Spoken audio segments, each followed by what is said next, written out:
नमस्कार दोस्तों, स्वागत है आपका हमारे चैनल पर, जहां हम लेकर आते हैं आपको भूतिया हवेलियों और रहस्यमयी कहानियों की दुनिया में। आज हम बात करेंगे एक ऐसी कहानी की जो हिंदी सिनेमा के इतिहास में एक प्रमुख स्थान रखती है, भूल भुलैया।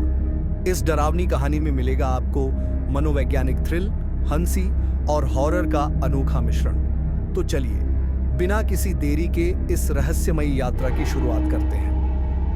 कहानी की शुरुआत होती है एक पुरानी हवेली से जो वर्षों से बंद पड़ी थी। यह हवेली राजसी परिवार की संपत्ति थी और इसके बारे में कहानियां और किस्से सुनने को मिलते थे कि हवेली में अजीब अजीब घटनाएं होती हैं। हवेली के मालिक लाला जी की मृत्यु के बाद उनका परिवार हवेली को फिर से उपयोग में लाने का निर्णय करता है। परिवार में शामिल हैं उनके बेटे रघुवीर और बहू सिमरन।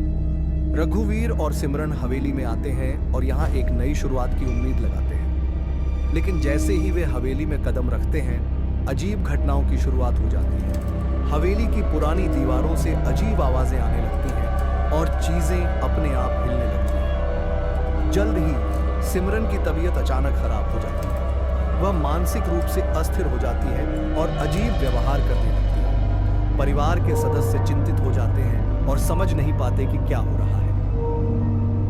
जब वीरेंद्र चौहान, जो कि एक प्रसिद्ध मनोवैज्ञानिक और आत्मा के मामलों का विशेषज्ञ है, हवेली में आता है, वीरेंद्र की एंट्री से कहानी में नया मोड़ आता है। वह हवेली की घटनाओं की जांच करने के लिए परिवार द्वारा आमंत्रित किया जाता है। वीरेंद्र हवेली में अजीब घटनाओं की गंभीरता को समझता है और हवेली के अतीत की गहराई से जांच करता है। उसे पता चलता है कि हवेली में एक दर्दनाक घटना घटित हुई थी। हवेली का पुराना मालिक की बेटी राधा एक दुखद दुर्घटना का शिकार हो गई थी। राधा का प्रेमी ने उसे धोखा दिया और इसके कारण उसकी आत्मा को शांति नहीं मिली। राधा की आत्मा अब हवेली में बसी हुई है और हवेली में हो रही अजीब घटनाओं का कारण बन रही है। वीरेंद्र हवेली के रहस्यों को सुलझाने के लिए एक विशेष पूजा और अनुष्ठान करने का निर्णय करता है। वह हवेली के पुरोहित और धार्मिक विशेषज्ञों की मदद लेता है। पूजा और अनुष्ठान के दौरान हवेली में अजीब घटनाएं बढ़ जाती हैं। पूजा और अनुष्ठान के दौरान हवेली में अजीब घटनाएं तेज हो जाती हैं। हवेली की दीवारें हिलने लगती हैं और हवा में अजीब आवाजें सुनाई देने लगती हैं। सिमरन की स्थिति और भी गंभीर हो जाती है और वह पूरी तरह से आत्मा की चपेट में आ जाती है। वीरेंद्र पूरी तरह से अपनी शक्ति और ध्यान को लगाकर राधा की आत्मा को शांति देने की कोशिश करता है। वीरेंद्र की कोशिशों से राधा की आत्मा को शांति मिलती है।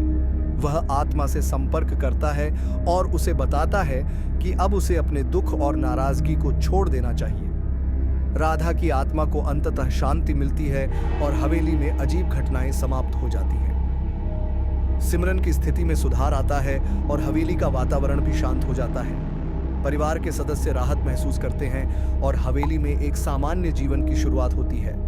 भूल भुलैया एक ऐसी स्टोरी है जो हॉरर और कॉमेडी का बेहतरीन मिश्रण पेश करती है।